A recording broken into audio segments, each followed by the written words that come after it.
April is Parkinson's Awareness Month.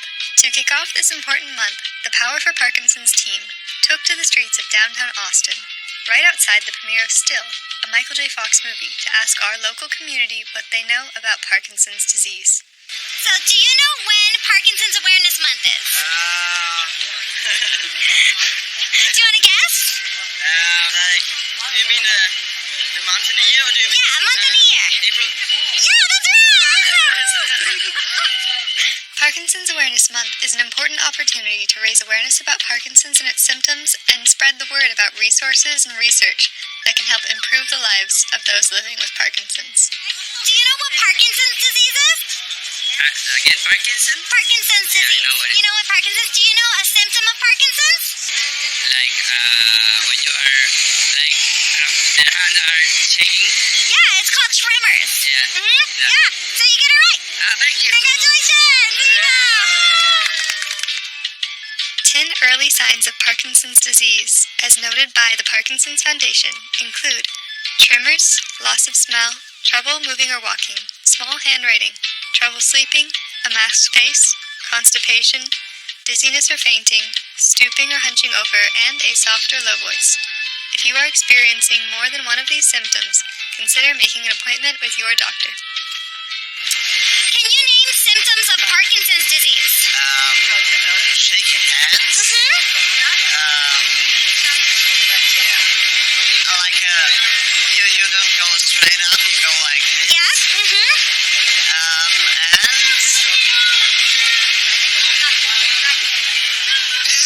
Okay, that's all I know. That's okay. Alright, so here's Dr. Nina Mosher, our co-founder, and she's going to explain the medical terms for the symptoms you just talked about. Well, you did great because there's tremor, shaking, and then also you can hunch over. That's when people get weak and then you have poor posture. And some other symptoms are shuffling, so they take small steps. And everything they do is a lot slower, and the voice can get really soft also. So there, thank you. Thank you. So I think a lot of people think of the motor symptoms, which are the outward appearance of Parkinson's, like tremor, stiffness, slowness or bradykinesia, or even postural instability or falls. And those are the cardinal features of Parkinson's, and that's what everyone sees when someone walks down the street. But the most bothersome symptoms sometimes can actually be the things you don't see, which I always use kind of a metaphor of a glacier, where you see that very tip top of the glacier, but really the big part of it's underneath the water, and that includes every part of the body, every organ system. So dizziness or cardiac issues or constipation or GI issues or swallowing or even depression or anxiety. These are all what we call non-motor symptoms because it's not necessarily moving too little or too fast. It's non-motor. So. 3 symptoms of Parkinson.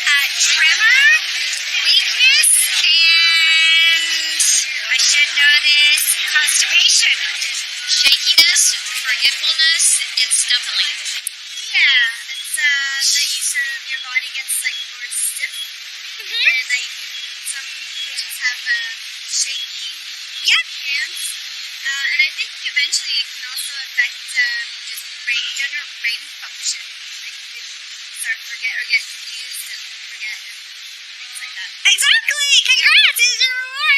Candy. All right. So the symptoms that you just described are rigidity, stiffness, tremors, which is that shaking, and then the last one is cognition problems. So the dopamine in your brain with Parkinson's starts to decrease, and that's what causes that kind of you lose your connection with a lot of neural pathways. But you got them all right. Thanks so much. Parkinson's is a neurodegenerative disorder that affects the dopamine-producing neurons in a specific area of the brain. As Parkinson's progresses, the amount of dopamine produced in the brain decreases, leaving a person unable to control movement normally. Over 1 million people in the United States have Parkinson's disease, and every 6 minutes, someone new is diagnosed. That, for example, if there's a concern or you see someone in the community that you may know and say, hey, I have a concern that maybe there's something going on, you could say, hey, not to pry, but if you have a concern for your stiffness or slowness, or you're concerned about your shaking, you might want to talk to your primary care provider, and you may want to see a neurologist. You know, you don't have to say movement disorder specialist. You don't have to specify or say, oh, I think you have Parkinson's, because you're not trying to scare anyone. But I think the biggest thing is going to be, just saying, be an advocate for the person's health.